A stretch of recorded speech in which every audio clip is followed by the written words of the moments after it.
name is Bryn Hopkin, and the EdTech app that I chose to review today is BrainPop. So I'm just going to pull up this screen. BrainPop is an interactive learning website that you can get either in the classroom or at home, and it's where there are a bunch of different subjects that you can choose from, so English, math, history, science, health. It has all the different kinds of topics, and then you choose subtopics to go over, say like algebra, if you chose the math section. And then it gives you instructional videos, so it explains the concept and how to do it. And then it has you practice by using activities and quizzes, and you can even create your own like brain maps for learning using these activities and quizzes and videos. So that is something that's super cool about BrainPop because it helps the students interact and become excited about learning. So we're just going to go over kind of some of the basic things you want to know while you're trying to decide whether to purchase this or not. The first thing are the reviews. So on Common Sense Media, which is the first website I looked at, the website had given it an overall 5-star, but then it broke it down into parents and kids. Kids tend to like it. They give it a 4-star, and so do adults. The average of 16 adult ratings is a 4-star as well. And then it also breaks it down to where it explains what content is in the website that may be questionable or that you would want to look out for while you're trying to pick these websites. So it says that there's a 4-star educational value. There are 2 dots for violence, and I was reading through why that is. And it's because it is made for kids from kindergarten all the way to 8th grade. So it goes through a lot of history, stuff like 9/11, where there is violence included in those descriptions, and there are videos that kind of show those things happening. For sexual content, there's a 1 dot, and that's for the health section of BrainPop, where it does go into a little bit of like sex education and menstruation and stuff like that. For language, there were no dots, so there's no bad language in here. I don't remember what this one is. Let's see. Consumerism, so that's where they're trying to get you to buy things. That was 1 dot. Because it is a subscription, so you have to pay every month or every year for this website. And then drinking, drugs, and smoking is also 1 dot. That's also for the health section, where it goes over like addiction and like how it's bad to smoke and drink, and it does tell you like the consequences of those things, but it does contain some of that content. On EdSurge, it didn't have much on the About Reviews section, so I went over to the Summit reflections that I saw, and they were mostly 5 stars. There were 430 Summit reflections on the website and app. So I'm going to, in the next slide, I'm going to go on and explain kind of what some of those were saying. There wasn't like an average, so the ones I did look through were mostly 5s. There were some 4s, and there were some that didn't like it much because of some of the issues I'll bring up in the next slide.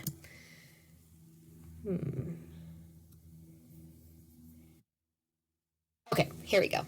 So some of the pros and cons to this app were that there are a large variety of subjects, so there are a lot of things that kids can pick from, a lot of different educational aspects to this.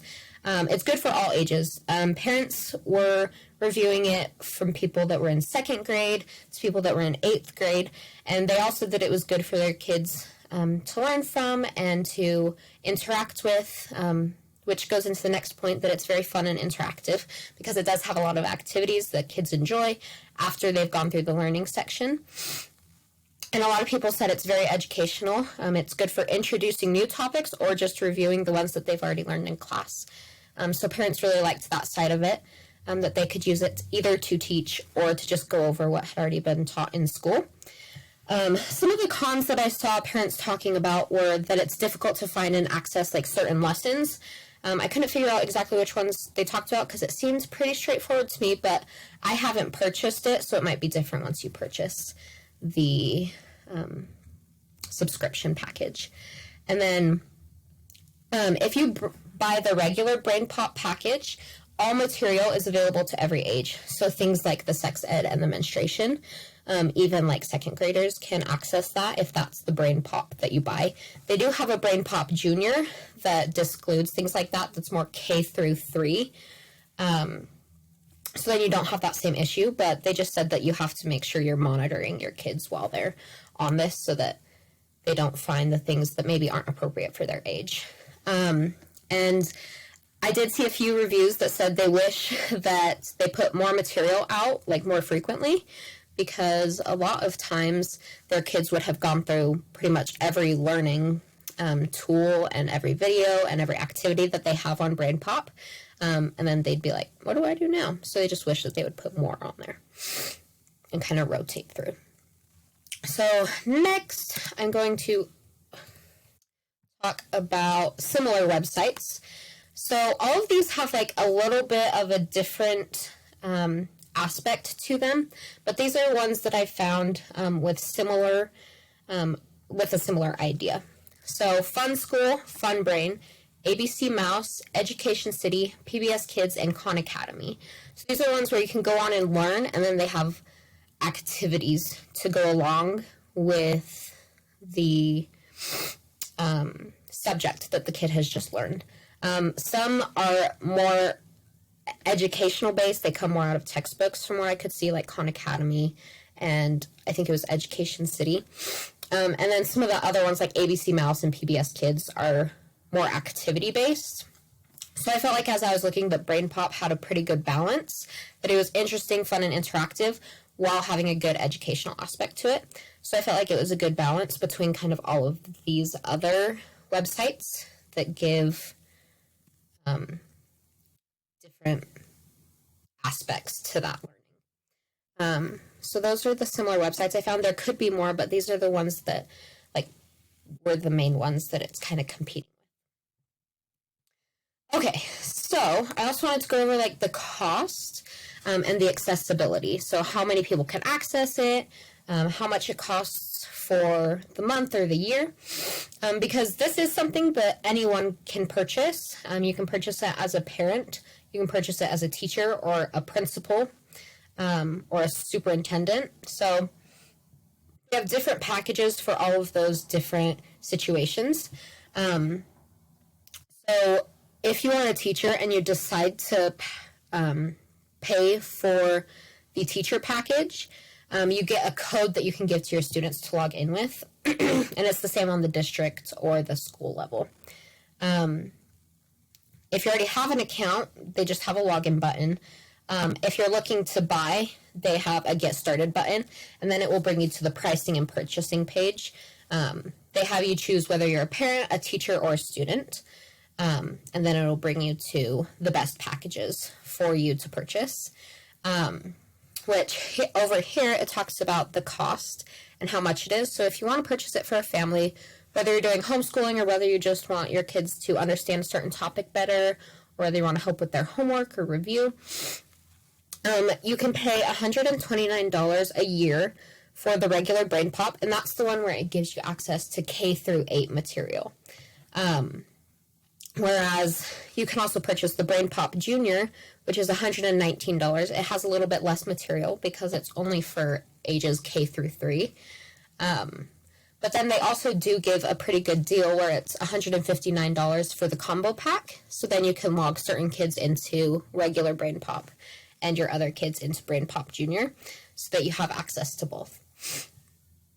And that all of that I just went over is a year-long subscription.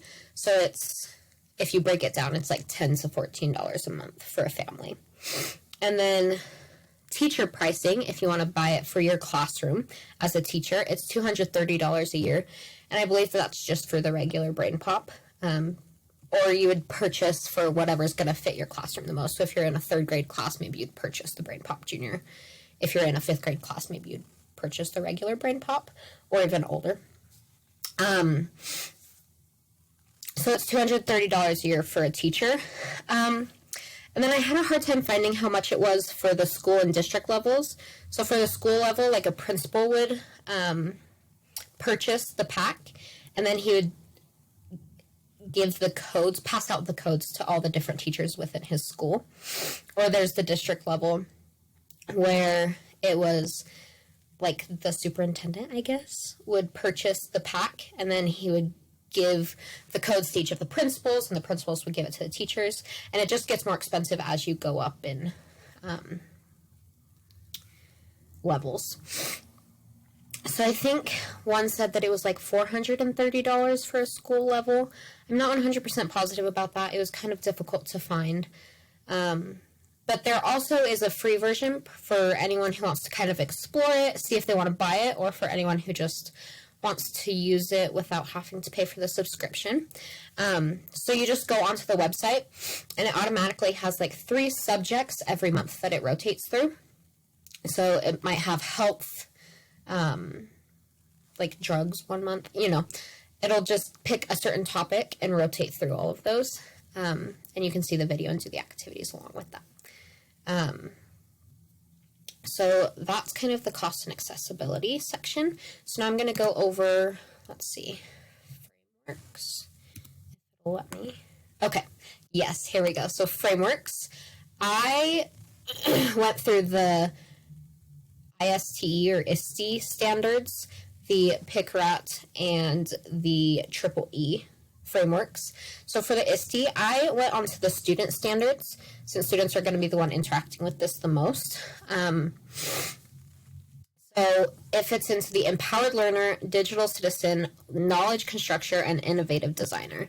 There are, I think, 7 or 8 different standards, but it only fit into the first 4 because the other ones started to get into like whether you're interacting with groups, and this is more of an individual process, but you are able to design like a roadmap for your learning.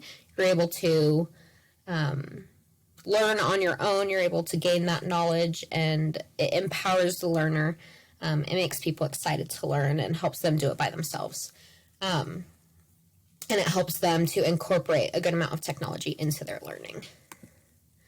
The next one I did is PICRAT, and I was looking at this, and it's kind of could fit into 2, depending on how you look at it.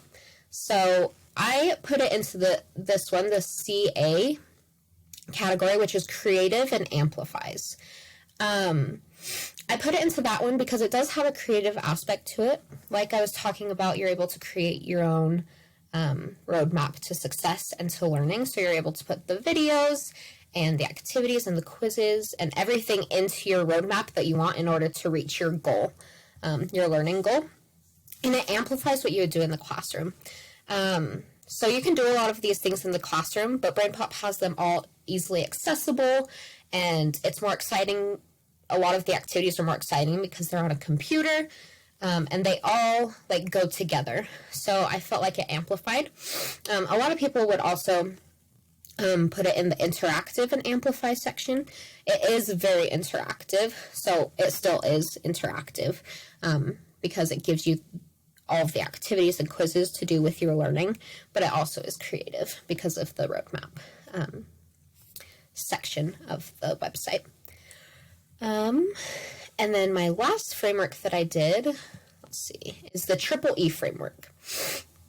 I really like this one because it kind of just allows you to look at the different standards and see if it actually fits into those. And I found the BrainPop fits into each of the E's in the EEE framework because it allows for work outside of the classroom, which is in the extend section, and connects to everyday life experiences. It motivates students to get started and continue on their work, which is in the engage section. It's very engaging. It allows students to be involved in what they're learning instead of just a passive environment where they're just listening or watching a video. It also gives you the activities to do along with it. And then it also fits into the enhance because it makes content easier to understand because they're able to go on and they're able to learn more about this subject that they've been learning about, and they're able to better grasp the material because of the activities and the quizzes that go along with it. And it's really cute because they have these little characters that are in the videos that explain it to you. So it has good language for the different ages and for the different subjects. And it's very interesting and exciting to watch. So that is my evaluation of the website BrainPop, the framework, the costs, the reviews, and I think that it is actually a really good app to purchase as long as you're not just giving this to students and letting them go and do it on their own. You need to make sure that you're incorporating this into your teaching and that you're putting a lot of work and effort into it so that the students can get the most out of the whole experience. So I think that this is a worthwhile purchase.